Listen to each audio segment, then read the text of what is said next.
like it. The malt is kilned with oak wood. That explains the smoky flavor. That's why this beer tastes like bacon.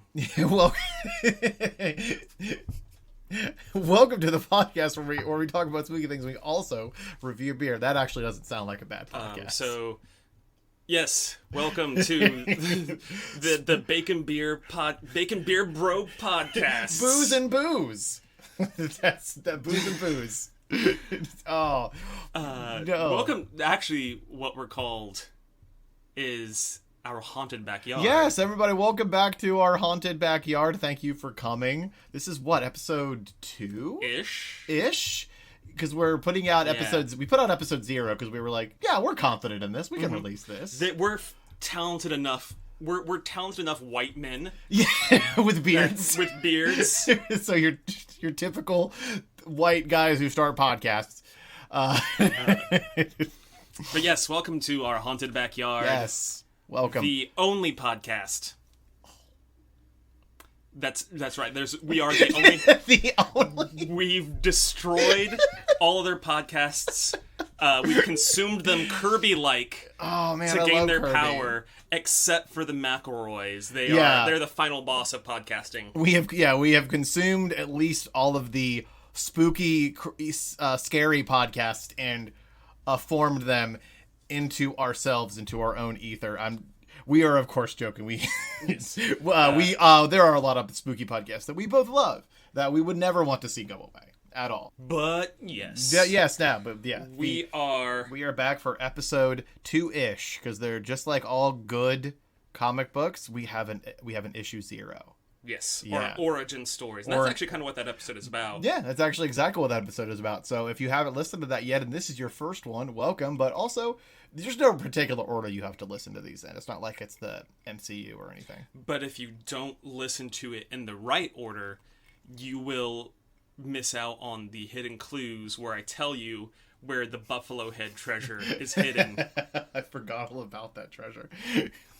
Before we begin, I had a suitably spooky encounter yesterday. Yeah. Are you aware of the documentary series Hellier? No, I am not. Ooh, that was a loud no. I'm sorry.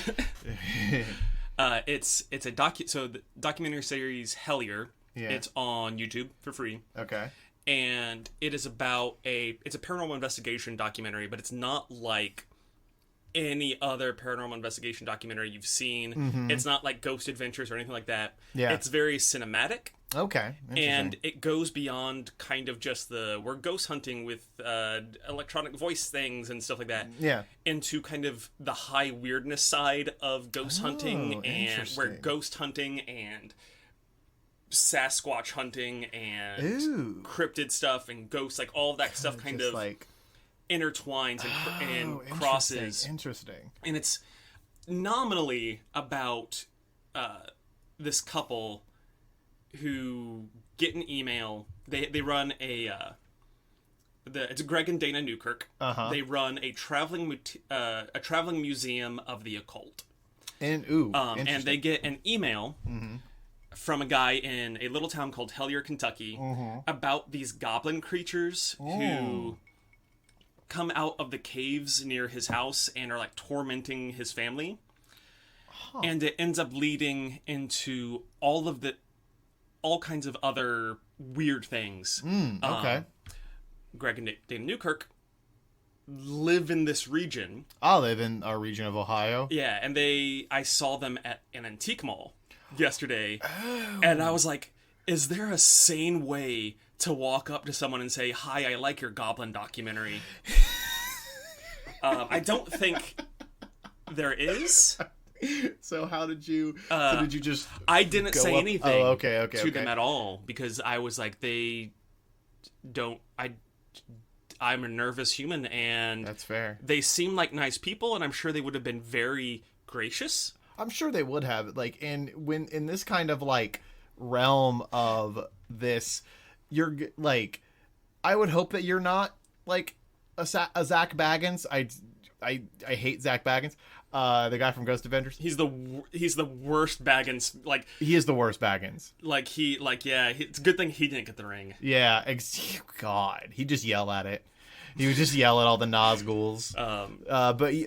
I think if you ever see them again, I think, especially if they live in this area, you could be like, hey, I'm sorry if this is weird, but like, I saw your documentary on YouTube and I just wanted to say, I really like it. I have a podcast of my own that explores this stuff, and I just want to say, hey, I really like your stuff. Mm-hmm. Like, that's how I would do it. Maybe someday we could get them to come on the podcast. Maybe. That would be pretty cool. Crossed if this podcast does as well as we want it to. Because we have the confidence of white men. We have the confidence of white.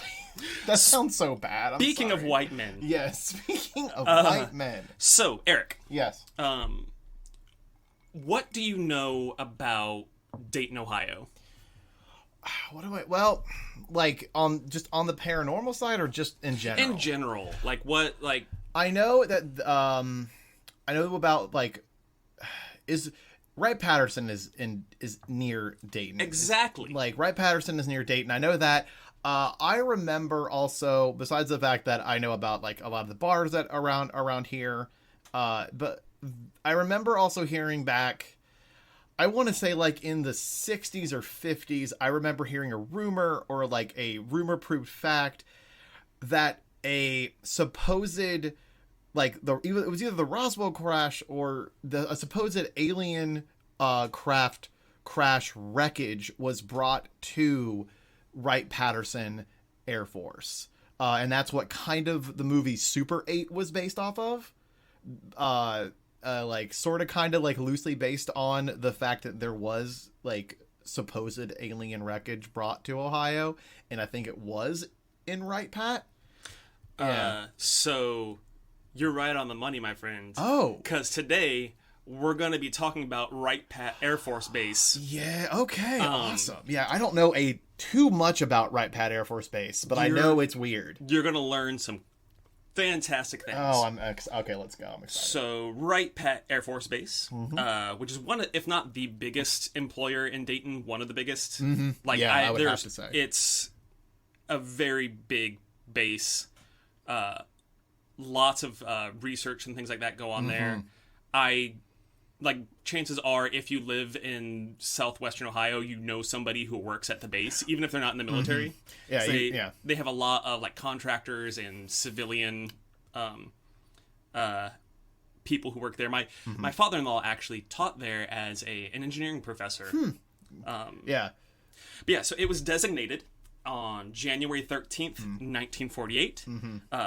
Aircraft operations there, however, they started on that location that became Wright-Patt Air Force Base around 1904, because it is where Dayton's main claim to fame, which is the Wright brothers, they used an 84-acre plot of what was called Huffman Prairie as a location for as a testing location for their Wright Flyer 3. Right. During World War I, 2,000 some acres of land, including Huffman Prairie Flying Field, were transferred to the Army, which became the precursor to the Air Force Base. The Wright in Wright-Patt, of course, referring to the Wright brothers. Yeah. And Patterson, which I figured was John Patterson, who is, the Pattersons are a big deal family in Dayton. Yeah. They owned and ran the National Cash Register Corporation. I had no idea what Patterson stood for at all until just NCR. now. And then they moved to Georgia. But it's actually, the Patterson is not for John Patterson, who's one of the founders of NCR. Oh. It actually is his brother, Frank Patterson, Lieutenant Frank Patterson. Lieutenant Patterson died on June 19th, 1918, testing a new mechanism for synchronizing twin machine guns and propeller. So it was synchronizing twin machine guns and propeller. So you'd shoot through the propeller. Yeah, okay, for like shooting. Okay, yeah, Which I got seems you. insane to me. It does. Yeah. I was like, did he like, so did he die testing that. Yes. So he like basically, oh shit. So it's like almost like I'm a commenter. It's like Hammer Industries from Iron Man 2. Like he fucking like killed. Oh my god, that's crazy. Yeah, like something happened and a tie rod broke and he dived. It was a dive from 15,000 feet. Oh my god. Not funny that he died. No. But I still just like the idea of shooting through propellers. It's terrifying. Which I think they ended up getting to work. They did. They had to have because they used them in like World War II. Yeah. Yeah, they had to have. But,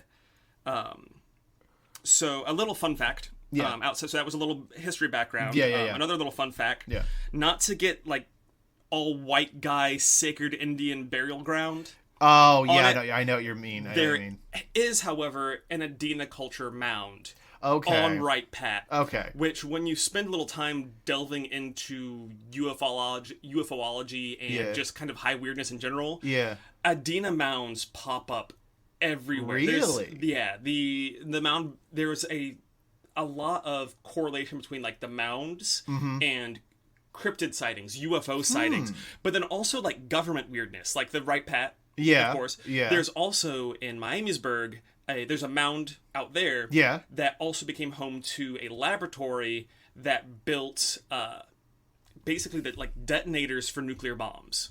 Whoa. Mound labs. Yeah. Whoa, that's odd. You can go out to the mound and see the laboratory. It's now a museum, but you can just go look at the laboratory from the mound. That's so freaking odd. Weird. But yeah, so there's a mound. Okay. Yeah. On the Air Force Base. Yeah, it's just important. It's important to acknowledge that, like, we're definitely not being like ancient Indian burial ground, ooh, spooky, ooky things, poltergeist stuff. No, it's just like it's important to acknowledge. Yeah. That's a thing that's there. And it's one of those things where, like, yeah, like I said, when you start researching this, you like mounds and weird things tend to go hand in hand. It's like a pattern, basically. Yeah. Yeah. Okay. Interesting. That's also interesting. Have you ever heard of Operation Paperclip? Oh my god, that sounds so familiar. So that was the basically the U.S. government after World War II. Yeah. Was like, we don't want the Soviets to get all these Nazi scientists, so we're going to take the Nazi scientists. That's right. And they brought these scientists over and gave them a number of private and public sector jobs, including a lot at Wright-Patt Air Force Base. This includes General Walter Dernberger, who arrived at the base early July 1947. Yeah. Dernberger helped coordinate the development of the infamous V-2 rocket, and it was brought over to continue his work in rocket research. Yeah. He was the guy who basically hired Werner von Braun, who was the reason we were able to make it to the moon. Wow. Fuck Nazis, man. Do you know... Yeah, fuck Nazis. Yeah. But do you know what else showed up at Wright-Patt Air Force Base early July 1947? Was it because the Roswell wreckage? Roswell wreckage. Oh, yeah. Right at the same time, a Nazi scientist shows up. I don't like that. It's spooky. It's really unsettling. It's really, really unsettling. Because, I literally, to get in the mood to talk about today, I was watching some spooky things, and especially like BuzzFeed Unsolved, because I actually really like that. Shane and them. The last thing I watched before I left was talking about the Roswell crash. Yeah. Crash. Yeah. We speak good. Yeah, but I knew that it was like, if it wasn't the Roswell crash that was brought to Wright-Patt, it was another UFO crash that isn't talked about a lot. There's a lot of it goes way deeper than that. Real? Oh, let's go. So just a little bit of background on Roswell for those of you who do not know. Early July 1947, there was a series of UFO sightings over different parts of New Mexico. Yep. Including some that were captured on radar. Yeah. This object disappears on July 4th, 1947, and the next day, rancher Mac Brazil finds debris strewn over his ranch. Brazil reports it to Major Jesse Marshall. I'll go with Marshall. Marshall sounds right. Who was an intelligence officer at the local airbase. During the investigation, several witnesses report seeing small bodies. Now, the official story that the government gives us is that it was a surveillance balloon as that was part of Project Mogul. Yeah. Where they were using high altitude balloons as basically spycraft. Like they wanted it to be able to like fly over the Soviet Union at a high altitude and take pictures. Yeah, because this was during the time this is during like the Cold War days. This is during like not communism is scary days. Like, however, and there's like, and when like the government comes out and they're like, oh yeah, it's a balloon. Here's a picture of the guys posing with this material that's obviously a balloon. It's like wood and balloon. Yeah.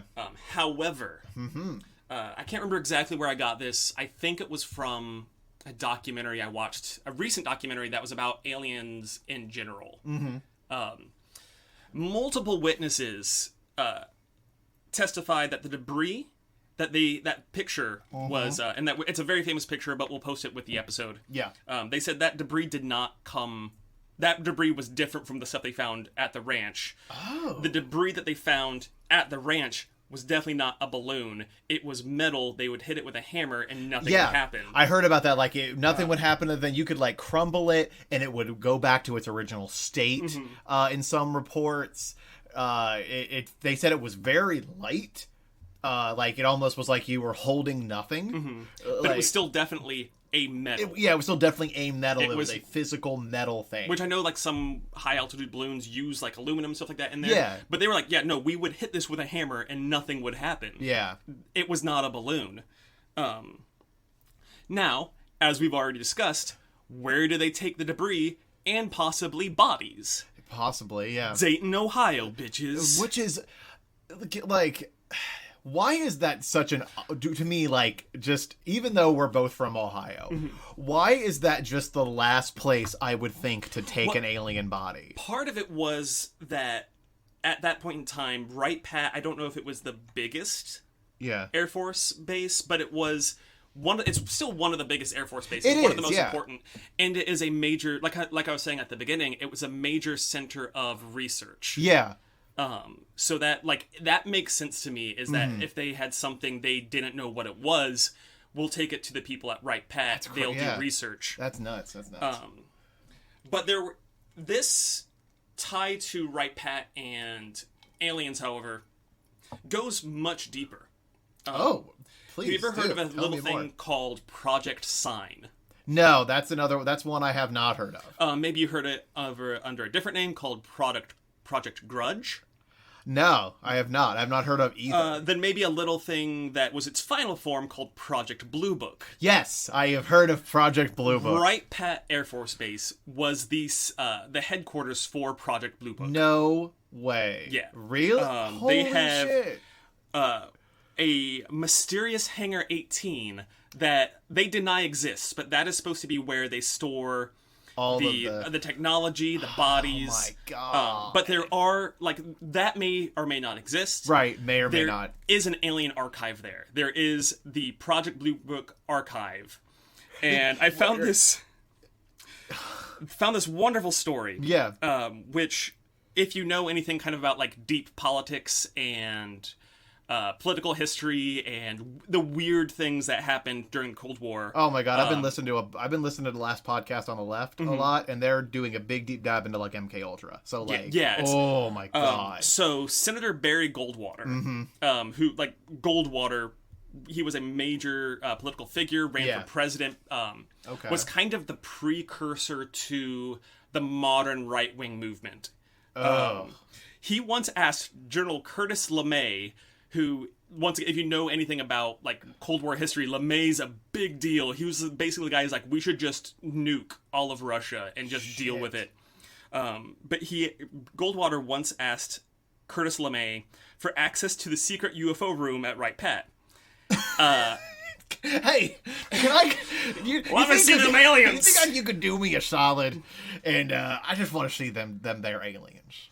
I don't know why he has that accent, but he does. He probably did. I've not listened to anything with LeMay. I just want to see them their aliens. Goldwater. But LeMay, so I'll do my best LeMay impression, which I imagine he had a cigar. Yeah. He said, not only can't you get into it, but you don't ever mention it again. He basically told Goldwater, fuck off. Don't talk about the aliens. Fuck you for talking about this.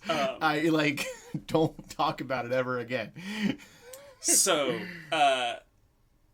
we've got the Project Blue Book centered at Wright-Patt, and mysterious Hangar 18, which may or may not exist. Right, okay, may or may not. The government says this does not exist. Okay. However, in a write-up, I've got a lot of information from WeirdUSA.com, and they had a section on Ohio and a whole bunch of great things for Wright-Patt. Awesome.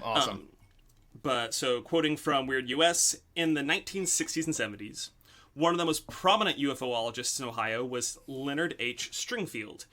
Stringfield decided to conduct a serious investigation and a series of investigations and interviews into Wright-Patt.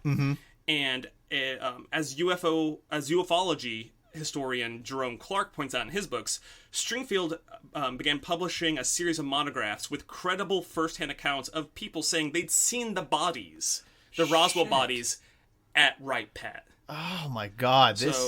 I've not read these monographs yet, but I'm going to hunt them down because I want to read them. Yeah, same.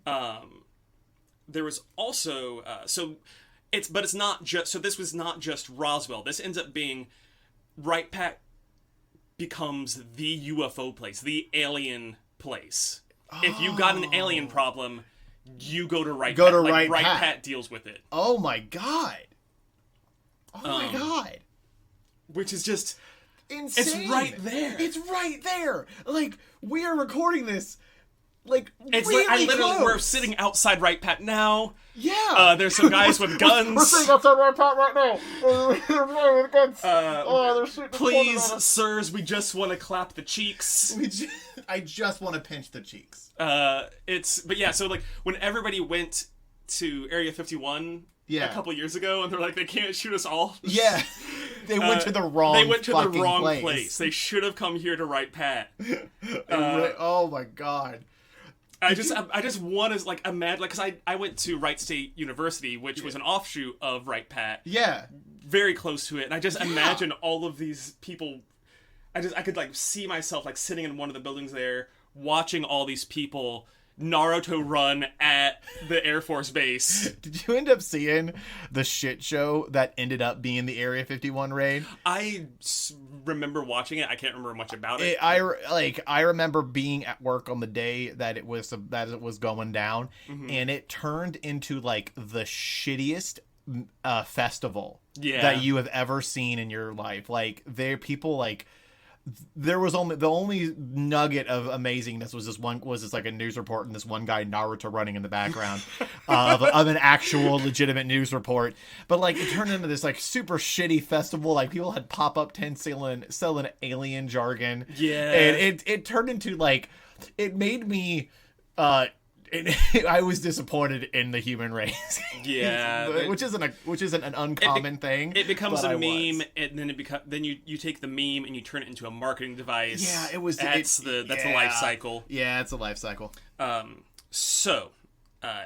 investigator Gray Barker, not Gary. Yeah, Gray Barker. Gray aliens. Maybe. Insert. We're just going to constantly be having the X-Files theme playing in the background of this episode. Would you believe I actually didn't grow up on that? I didn't grow up on it. I started watching it when I got a little older. I need to.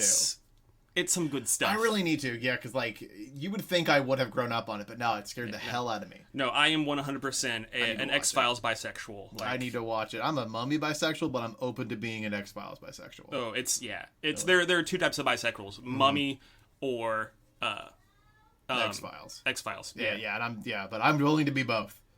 So anyways, Gray Barker, Secret Alien, mentions in his Book of Saucers that he discovered an article in a 1922 edition of the Lincoln, Nebraska Daily Star that has quoted an eyewitness who had seen a large circular object land near his house, and then an 8-foot-tall being emerged from it. Oh my God. Which is really tall. That's really, yeah. And so when you say like large circular object, like I normally like, I'm like, yeah, it's really tall. It's like kind of tall, but not that. And he's like, no, 8 foot tall. I'm like, that's so big. Like this, it sounds legitimately like day the Earth stood still stuff. It sounds like maybe Bigfoot. Could be Bigfoot. Bigfoot might be an alien. He might be a ghost. He might be an extra dimensional being. That's Bigfoot and me, we've got some weird conversations. Could be an extra dimensional being. The reason I'm mentioning this particular report, because it doesn't seem at first like it's related to Wright-Patt. However, famed UFO researcher Dr. Jacques Vallée found a very similar report from Nebraska that same year, 1922. He found it in a letter buried in the Air Force Base UFO files at the Air Force Base. Shit. No. Wow. So yeah, once again, they were getting all of this information because it was Project Blue Book. They were researching all these cases. Yes. And particularly the letter that Vallée found was Hubble, Nebraska. Hubble telescope. It's just gonna keeps happening. God, there's so much. And the letter writer was William C. Lamb. He was hunting near Hubble, Nebraska, when at 5 a.m. on Wednesday, February 22nd, 1922, he heard a high-pitched sound and then saw a large, dark object pass overhead, blotting out the stars. Whoa. Hid behind a tree, and he said as he watched the object landed, and then next he saw a magnificent flying creature, which landed and passed by the tree where Lamb was hiding. This happened where? In Nebraska. Nebraska. This is the Nebraska. Okay. So something landed, and then he saw a creature who was also flying and landed nearby. So, I don't know if I can tell if that came out of the UFO or if it was the UFO landed and then this creature flew towards the UFO. Or we don't know if it came out of the UFO or it went to the UFO. Yeah. That is, that's weird. Yeah. Yeah. I like to think it got shot out of the UFO. I would just... It was just, it was the aliens were practicing a human cannonball. Well, alien cannonball. Yeah. Oh, also, appropriate response. Hiding behind a tree, seeing this thing, blot out the stars, and then a total appropriate response. Oh, and then he tries to track it. Oh, again, smart. Yeah, pretty smart. He's like, I'm that magnificent flying creature. I'm going to shoot it. Please don't shoot it. I'm going to eat it. Also, bad idea. Also very bad. I don't know what it is, but I want to eat it. If it bleeds, we can kill it. Goes all Predator before even Predator was released. If it bleeds, we can eat it. If it bleeds, we can eat it. Doesn't mean it's a good idea to eat it. No, you can eat a lot of things once. Yeah. Yes. And so then there was another. So this is another story that doesn't seem at first like it ties to everything. Yeah. But it comes all back. Yes. So on April 18th, 1961, which my birthday, April 18th. It's all connected. Synchronicity. Patterns. It's all deep state. Yeah. We're the Illuminati. I'm really Doctor Strange. I'm Dr. Illuminati, man. That's a good character. Dr. Illuminati, man. I love that. I love that character. But it's not like an actual doctorate. It's one of the ones that you can get online from just it's a doctorate in metaphysics. Yeah, it's like being Doctor Doom or it's like being Doctor Doom or Doctor Death or something. So are you saying Doctor Doom got his doctorate online? I'm saying Doctor Doom has done a lot of things that would take his doctorate legally away. So he just got onto the universalchurchoflight.com. And got himself a doctorate in metaphysics. He made himself a dictator of his own country and also gave himself a doctorate because he runs the country. April 18th, 1961, Joe Simonton was having a late breakfast at 11 a.m., which is very late to me. That's not very late to me, but go on. He heard when some low jet-like noises disturbed him. He went outside.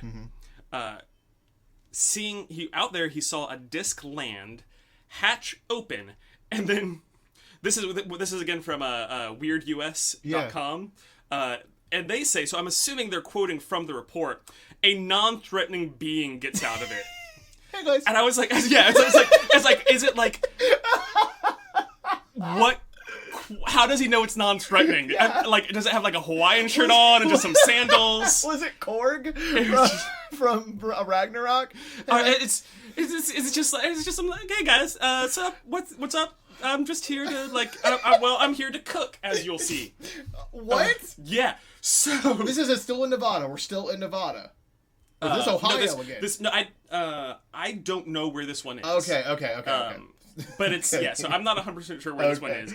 Okay. But so he sees this non-threatening little dude, Hawaiian shirt. I suspect he's. It's 1961, so he's not listening to some Jimmy Buffett. No. But I figure he gives off that kind of vibe. Yeah. He's just got Jimmy Buffett vibes. Joe saw that the visitors didn't speak English.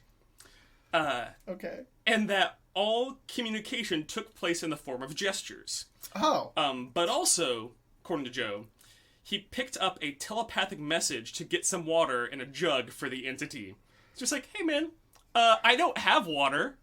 But like the thing about that is like that's so weird because how just thinking like from another planet, the last thing I would want a being from another planet, if I arrived on another being's planet, like if I was the alien and I was going to another planet, I don't know how that planet's stuff affects me. The last thing I would want is also for the person that I randomly just met after I got out of my non-threatening spaceship, being a non-threatening being myself. It's got like one of those little hula bobbles on it. Like... I would not want that person to get me a thing because they could kill. They could kill me. So like, but Yes. higher intelligence. Maybe they know. They did some research, so they know it's not going to be like a sign situation. They're not going to be allergic to the water. Right, because that was my legitimate also first thought. It was like, y'all seen signs? Which is like, those aliens were the dumbest in the universe because they're like, we're going to go to this place where the thing that kills us falls from the sky. And it also makes up 80% of this planet. Yeah. We're going to this planet. We're going to kill everyone on this planet. Okay, good plan. All right, what? So this guy got the being some water. He got the water. Okay. And then according to the report, Joe looks into the saucer and he saw some guy cooking on some kind of flameless cooking appliance. They were fixing, and that was quote, they were fixing what Joe took to be pancakes. This just is. I swear to God, I think Joe just found some like van life Instagrammers. It was just some like stoners. It's 1961, yeah, so it's we were getting 1961. We're getting there. It was just about to hit the hippie summer time. of love. Yeah, so like he probably just found some like really early hippies. Yeah, it was just some guys who were like, "Can we have some water? We've got this this sun griddle." Dude, yeah, this but is he's like wild. He's like, and they're this. just speaking like beat slang, and so he's just like, they can't speak English. They probably are just high as fuck too. Like again, I'm not just. Of course, like neither Ian and I aren't coming at this as skeptics. This is just us doing funny observations. But like, I love how they're non-threatening. It just this also doesn't even just sound like Signs of the Word. It sounds like the movie Paul. It's just friendly alien bros. Yeah, just friendly alien bros. Like that's why all these like alien horror films where they're like, we're coming to probe your butt. Yeah. I'm like, no, I think like if they're gonna make it all the way over here, they're probably gonna be chill. I would hope so. I would love more of a Paul experience with Simon Pegg and all them. I love that. I would want that experience before I would want an Independence Day experience. Yeah, everyone I personally don't think that if aliens show up, they're gonna try and eat us. Yeah. Or mine us for minerals. I think they're going to be like, here's some cool technology, bros. Right. It's I really hope it would be more akin to Valerian and the City of a Thousand Planets. Mm-hmm. If anyone's ever seen that, if you haven't, it's amazing. Go watch that movie. I will have to watch that one. Yeah. So I did figure out where this was. It's Wisconsin. Yeah. My notes are bad. Because I'm a from professional. Wisconsin. This is Wisconsin. Okay. So friendly alien bros are in Wisconsin. So, and apparently in trade for the water, they give Joe 4 pancakes. Pretty good deal. Seems reasonable. Yeah. Seems like a reasonable trade. I give you some water, you give me some pancakes. I'm down for that right now. Especially some space pancakes that probably had weed in them. They were 3 inches in diameter, and they had little holes throughout them. And so... because apparently this guy's story. Ungrateful. Joe ate one, and he said it tasted like cardboard. Oh, dude, they worked hard on those. They made those for you? Pancakes. on their space griddle. That's so mean. All they asked for was water. That's all they wanted was water. Joe, you're a dick. Dude, don't look at the chef and be like, this tastes like shit. Like, don't do that. I hope at least he did have the grace to be like Biden wanted to go, I did. I hope he didn't go Gordon Ramsay and be like, it's fucking rotten. Just imagine the Gordon Ramsay space cooking show. God. It's like Ramsay Bot 9000, yeah. And it's just like his head in a jar, and it's he's like on top Futurama of a robot. Style. Yeah, you're getting all my impression this episode. Simonton reports this to the Associated Press. This gets into the news. Yeah. So our bros over at the Air Force Base dispatch an astronomer, J. Allen Hynek, to investigate this incident. He takes one of the pancakes for government analysis at Wright-Patt Air Force Base. I'm sorry, sir. I need to take this pancake for government analysis. The government needs your pancakes, sir. The government needs your pancakes, sir. It's a matter of national security. I just use Bisquick. I'm sorry. Listen. I put too much salt in these pancakes. I too much salt in these pancakes. There's a lot. I misread baking powder for baking soda, so I put 3 teaspoons of baking soda. Oh, you never want to do that. Sir, I don't take my pancakes. But he takes the pancakes for government research. I can't sit with a straight face. I can't. So they found them to be made from flour, sugar, and grease. So pancakes. Yeah, it's pancakes. Grease pancakes. Just grease pancakes. Like maybe like bacon grease in the pan. Like I was about to be like, so they're made from Waffle House. Yeah, it's so they're Waffle House. Waffle House got ahead of the Denny's. That's the Waffle joke. House got ahead of the food truck craze Yeah. by like 50 years, and they're like, we're gonna get like a VW bus. Yep. Make some pancakes in here. Mm-hmm. Oh man, I love Waffle House though. But however, one author. Mm-hmm. Jay Rath, says that it's rumored that the wheat in the pancakes was of an unknown type. Alien wheat. Alien wheat. Space wheat. That's the name of my prog rock band. Is Space Wheat. Space. Or Space Wheat. Space Wheat. Jerome Clark, another author, in his High Strangeness, UFOs from 1960 through 1979, the UFO Encyclopedia, Volume 3. Damn. That's a right. name. Clark's comprehensive report on this case doesn't talk anything about how the objects were seen as pancakes. Okay. The FDA also analyzed the pancakes. Wow. Got the FDA in this, too. Yeah. Holy shit. And Clark does note, however, that the pancakes were still hot when Simon took a bite out of one. Whoa, this was like 2 days later? Yeah. Whoa, dude. Everlasting heat pancake. I want space pancakes recipe like right now. The official Air Force verdict. Oh, shit. For the Simonton pancake incident. So, go on. Unexplained. Yes.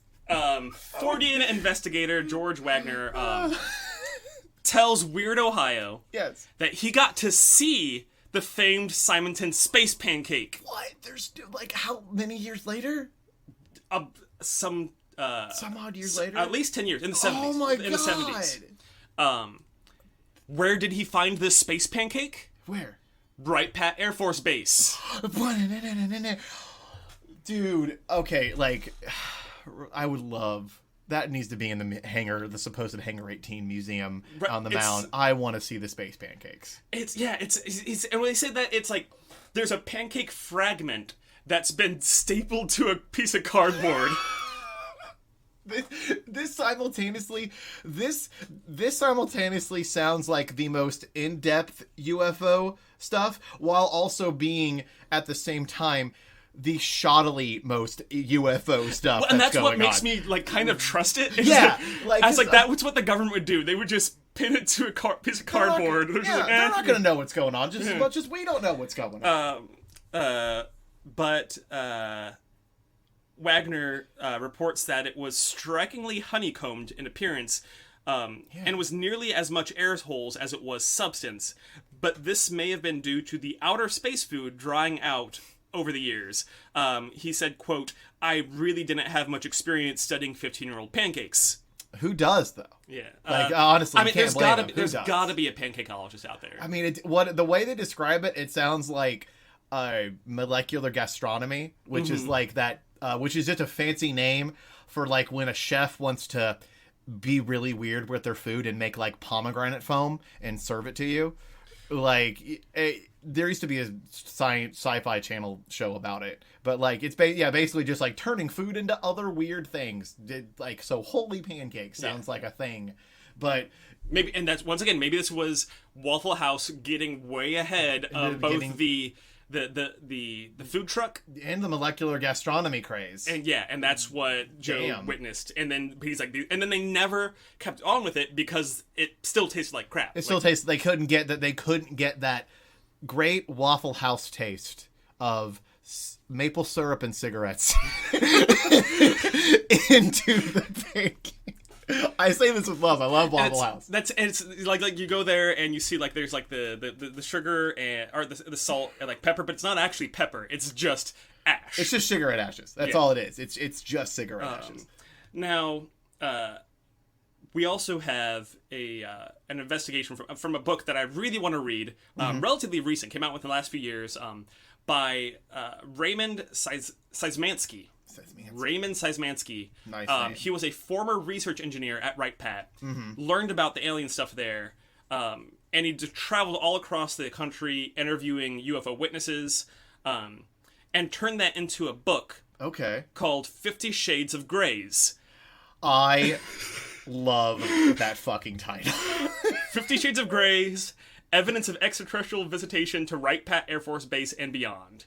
So he lives in this area. We might be able to get like, dude, that would be so great. I want to see if I can like contact him and be like, "Hey, do you want to come talk about your book?" That would be so fucking cool. I adore that fucking title. He is convinced that the Roswell materials are at Wright-Patt. Yeah. He just doesn't know if it's aliens or not. He's he's agnostic on Roswell. Oh, okay. So like he knows there's something weird there.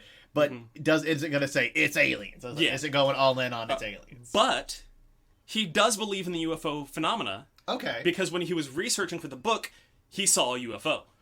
Shit. And I'm guessing he said it was at his house, so it's somewhere in this area. Dude, that kind of in lines with a theory that a personal theory that I have. I won't go too deep into it, but it's basically like it goes same thing with aliens and it's same thing with like ghosts. If you shut yourself off, like if you're a complete skeptic and shut yourself off to like this shit isn't real, I'm not gonna see it because it's not real, then you won't. Yeah. Well, and the more you look into it, like you start researching this stuff, you just start reading books, and all of a sudden more things start happening. Like even just like at the beginning of the show, I was talking about running into the Newkirks. I'm like, I've been reading a lot of these books, and I've been watching Hellier again, and then admittedly, like they live in the area, so it's not completely out. Like the odds aren't 1 billion to 1 that I would see them in public, but like the fact that I'm like, I encountered them in a public space, in a weird place, and I was like, yeah, that's like in Hellier they get into the topic of synchronicity, which there are times where I'm like, the line between synchronicity and looking for meaning where there is none. Yeah. Oh, dog bark. Excuse us, that's a dog bark. In my very professional setting. Yes. But yeah, the line between synchronicity and looking for stuff where it actually isn't is a thin one, and they blur that at times in the documentary, and it gets frustrating. Yeah. But it's one of those things where synchronicity is not necessarily mean like it's all connected, but it more means like these things have very important meaning to me. Right. And if you because like if you don't if you're open to having the experience, the either ghosts or beings are going to be like, you're basically psychically shutting yourself off. Yeah. You're like, I don't want this. They're like, okay, you don't want it, then you can't because you don't want it. Yeah. You have willed yourself not to want it so much that it won't happen. But if you're like having an open mind and being like, yo, I believe, but also this could happen, you're definitely going to be more apt to have those experiences. Yeah. Yeah. But weird diatribe. But yeah. It's just one of those things where like that's one of the things I find most fascinating about researchers, not just researching UFOs and ghosts and stuff like that, but the researchers themselves is they eventually will like. I've heard so many stories of skeptics who were doing podcasts or documentaries and stuff like that, and they're like, I don't believe in ghosts. Yeah. I don't believe in ghosts. And then a year later, they're like, I had this life-changing ghost encounter. Exactly. Like, I think I said it in a previous episode where, like, I always hear I don't ever hear a story where, like, a believer became a skeptic. Every time it's a skeptic became a believer stories. Like, I have never once heard, like, oh, I believed in ghosts and now something happened and I don't. It's, I didn't believe in ghosts or aliens and then something crazy fucking happened and now I'm a believer. Yeah. Like, but yeah. Weird little diatribe that we went on, but it was nice. Yeah, so, to kind of wrap up our Wright-Patt dive, yes. There's another story from a book that came out not too long ago. Sure. Called Strange Craft, The True Story of an Air Force Intelligence Officer's Life with the UFOs, by John L. Guara. Guara, I'll go with. Yeah. I'm sorry, I'm not great with pronouncing names, but yeah, we'll just go with it. We'll go with Guara. Major George Filer III claims that during January 1978, the Air Force Base in Fort Dix, New Jersey, Fort Dix, New Jersey. I don't have it. I'm not making a joke. We're just gonna roll too with easy. that. It's too easy. They shot down a UFO, and then a 4-foot creature, gray and brown in color, with a large head, long arms, and a thin body, was brought to the Air Force Base, and then shot.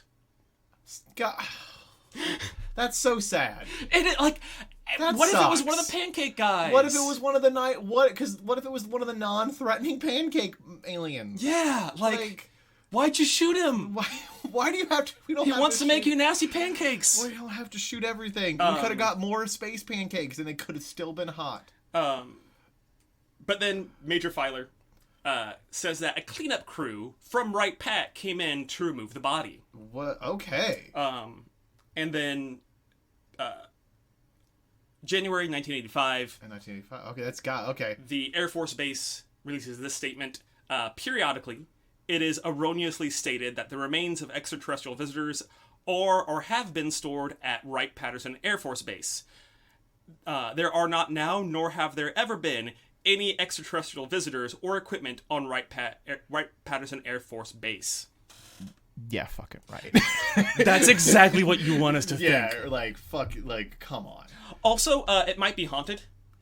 I would believe it. In 2008, Taps from Ghost Hunters did an investigation. Really? Like the base let them come on and do an investigation. That was one of the actual ghost shows that I felt, if there was any ghost show on TV at the time when that was out, I felt like that one was the more taking it seriously kind of ghost show. Yeah, they were a little too... Okay, they're a little too science-y. They were a little too science. Which sounds very weird. Right. But it's also one of those things where I'm like, when it comes to ghosts and stuff like that, I'm like, I don't know if approaching it in the scientific mindset is the best way to do it. Right, with a fully science mindset. Because if we're saying these things are supernatural, that means they are outside of the natural. They are not natural. Yeah, science is about nature. Science deals with nature. Yeah. And so I'm like, it doesn't make sense that these things would be... You could capture this true evidence of these things on scientific instruments because we're not doing science. I spend way too much time thinking about these things. But that's actually a very fair point because they went into it completely 100% science based. I mean, again, thankfully they didn't go into it like being a dude bro and yelling on tape for hours. But it felt like, well, though when I watched it, it felt legitimizing because I was like, I believe in this stuff a lot. So to see people actually take that seriously was nice to see. Yeah. Be like, again, growing up completely believing in ghosts and being like, okay, it's nice that these people are taking this seriously, at least as serious as they can, and putting it on a television show for me to enjoy. And the government let them do it. Right. Like, that also is a big deal. Yeah. That they let him go on Wright-Patt Air Force Base. So that's the story of Wright-Patt Air Force Base. God. Well, we could do more episodes. I guarantee you I could start digging. Like, we might come back to Wright-Patt because there's I would so be much. open to it completely. Yeah, there's just there are so many things there, and I did not spend nearly as much time researching as I could have. Yeah.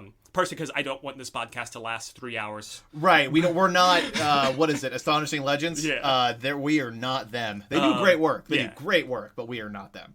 But yeah, so come on down to Dayton. We've got a building with a pile of corpses, alien corpses. Yeah, and supposedly. Like, just like, it's there. It's there. I'm gonna get it. I'm running to it right now. Yeah, we're running to it right now.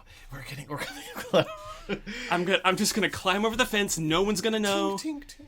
Got a Naruto run. Oh man, you have to. That's dude. You're not swinging your arms, and you're more streamlined, so you're faster. Exactly. You're faster. And I'll impress the aliens. Yeah, with my speed. Because and they'll make me pancakes. Ninja speed. Yeah. Like, then you get pancakes that would still be hot right now. I want to open a pancake restaurant now that is alien pancake, like that is alien pancake themed. That would be fun. I know in Nevada there's the little alien that's near Area 51, and you can like stay in it. I want to go there someday. That's the one I would want to go there. I'm staying the hell away from the Clown Hotel though. Yeah. Oh, clowns. Don't like. Yeah, I've got some clown stuff that might be my next episode. A little teaser for my next episode. I have to figure out I think I know what my next what my topic is going to be. We both have been there. Let me put it there. That's it. Okay. Both you and I have been there before. Okay. Yeah. A toilet. Yes. You really wrapped your brain. Thank you for listening. Thank you so much for listening. And let me know if you would come on down to Ian's pile of alien corpses pancake house. Gotta workshop that. That restaurant. That's what it is. Okay. That's what we're calling it. I'm printing the t-shirts right now. Right. Oh man. But yes, thank you so much for listening to Our Haunted Backyard. Like I said at the top of the podcast, please do us a favor when this is released, and wherever you're listening to it, like reviews help so much. Yeah, review us on iTunes and on Amazon.com. Just go on there and start writing people. Be like, listen to this podcast. It's not a book. Yeah, but and it's Spotify. Yeah. Go on Spotify. Like, release a track on Spotify about us. Yeah, please. Anything helps. Following us helps. You can follow us individually. Like, you can follow us the podcast itself at Backyard Haunts at Backyard Haunts on Twitter and at Our Haunted Backyard on Instagram. Do we want to tell them our like individual social medias? Yeah, I don't social media very often. Maybe I'll start doing it more. I'm on Twitter at AnarchoBaggins. Yeah, nice. And I'm on Twitter and Instagram and TikTok because I'm the more social media person of the two. I am on all three of those are Creep E Comics. And with an if X. you yourself have a story like a ghost, alien, cryptid, maybe you saw like a weird looking deer once, let us know. Like, send us emails. Send us an email, and we'll talk about it on the show. Like, I would like to do that sometimes. Like, have like listener submission. I would love like a part of the show to be dedicated to listener submitted stories. So that's at our that's Haunted Backyard Cast at gmail.com. At gmail.com. Yeah, we'll also put all this stuff in the episode description. Yes, that'll be in the description. But yeah, thank you. I want to have a clever sign off, but I don't have one yet. I'm working on it. Do you remember the one that I do remember the one that you said at the. It was either at episode 0 or episode 1. Stay spooky and be nice. Stay spooky, be nice. Stay spooky, be nice. Yeah, I like that. We might stick with that. We might. Might put in the thing about like clapping alien cheeks, but we'll see. Yeah. Stay spooky. Stay nice. Yeah, see you, everybody. Bye. Bye.